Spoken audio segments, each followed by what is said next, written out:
es brindar amor para después pedir. Hay que perdonar para poder seguir.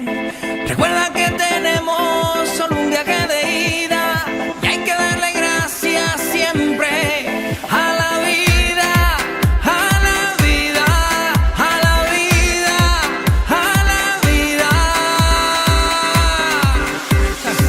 Oye, abre tus ojos, mira hacia arriba, disfruta las cosas buenas que tiene la vida.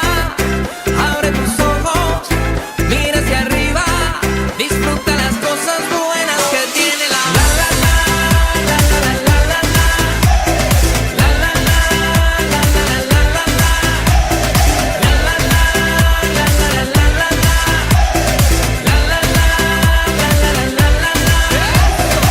Cuando estés perdido y no sepas dónde vas, recuerda de dónde vienes y qué bien te sentirás.